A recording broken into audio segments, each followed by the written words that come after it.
এটা দীর্ঘদিনের মানুষের এখানে ইচ্ছা ছিল, দল সেই ইচ্ছার মর্যাদা দিয়েছে। আমি আশা রাখব আমার আপা মর চুঁচুড়াবাসী এই দলের সিদ্ধান্তে খুশি হবেন এবং তাদেরও দায়িত্ব যাতে সবাই সেই দায়িত্ব কাঁধে নিয়ে 4 মে আমরা বিজয় উল্লাস করতে পারি এবং চুঁচুড়ার মানুষের সুখ দুঃখ, চুঁচুড়ার মানুষের স্বাচ্ছন্দ্য, সেই দায়িত্ব যদি চুঁচুড়ার মানুষ আমার কাঁধে ন্যস্ত করে, অবশ্যই আমি চেষ্টা করব যতটা আমার পক্ষে সম্ভব সবার সমস্যা দূর করে, যতটা আমার ক্ষমতা আছে, আমার পক্ষে সম্ভব আছে, তাদেরকে স্বাচ্ছন্দ্যে রাখার চেষ্টা আমি করি। না, লড়ার মাঠে তো আমি 21-এও ছিলাম। 21-এ হয়তো আমার দায়িত্বটা পূর্ব বর্ধমান জেলা এবং তারকেশ্বর বিধানসভা ছিল। দল যখন যে দায়িত্ব দিয়েছে সে দায়িত্ব পালন করেছি। এবার আরও গুরুতর দায়িত্ব দিয়েছে, আশা করি আমি দলের মর্যাদা রাখতে পারি। এতদিন আমাদের প্রার্থী ঘোষণা হতে দেরি হয়েছে, কিন্তু উনি একটা বিষয় বুঝতে পারেননি।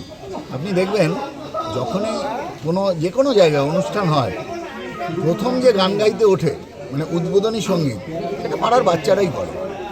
তারপর যিনি আসেন তিনি একটু গান টান শেখেন, পাড়ার কয়েকজন উঠে তারপর পরের আর্টিস্ট তারাই হয়। কোনো সময় দেখি যে স্টার আর্টিস্ট প্রথমে গান করতে আসে। আমি মনে করি চুঁচুড়ার মানুষ আমাকে স্টারের মর্যাদা দেবে। আমারও শুভেচ্ছা রইল। অবশ্যই ভারতীয় জনতা পার্টির পক্ষ থেকে তাকে শুভেচ্ছা জানাই।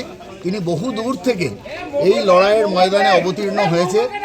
তিনি চুঁচুড়ার মানুষকে চিনুক, বুঝুক, অনেক সময় ব্যয় হবে। চুঁচুড়ার মানুষ ছোটবেলা থেকে আমাকে দেখে বড় হয়েছে, বড় হয়েছি চুঁচুড়ার মানুষের চোখের সামনে। ঘরের মাঠ, চেনা পিচ, অবশ্যই সেঞ্চুরি করতে অসুবিধা হবে। দ্বিতীয়বার আমি প্রার্থী নই। রাজনৈতিক জীবনে আমি একবার আমার সভাপতিত্বে লোকসভা জিতেছিল, প্রার্থী ছিলেন লকেট চ্যাটার্জি। পৌরভোটে যখন আমি লড়াই করেছি তখন ভারতীয় জনতা পার্টির এই স্টেক ছিল না। তখন ভারতীয় জনতা পার্টি আপরাইজিং সবে, তখন 2-4 জন প্রার্থীর লড়াই করার মতো জায়গা থাকতো, বেশিরভাগ জায়গায় জামানত জব্দ হতো। সেই সময় একবার আমি খুব ভালো লড়তে পেরেছিলাম, মানুষ আমাকে খুব সুন্দরভাবে গ্রহণ করেছিল, কিন্তু আমাদের শক্তি ছিল না দুটো পক্ষকে সাথে লড়াই করে সেখানে জয় ছিনিয়ে আনবার, এবং আমাদের কার্যকর্তারাও খুব ছোট ছিল তখন।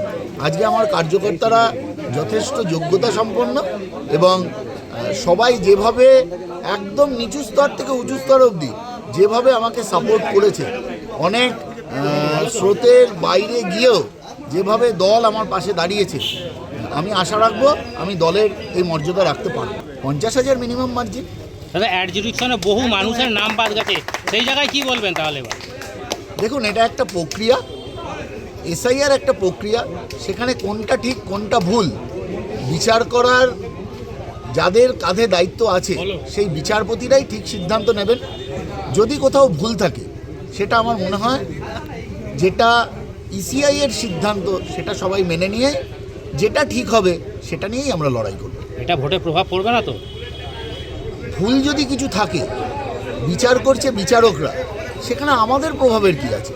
মানুষ ভোট দেবে, মন খুলে ভোট দেবে।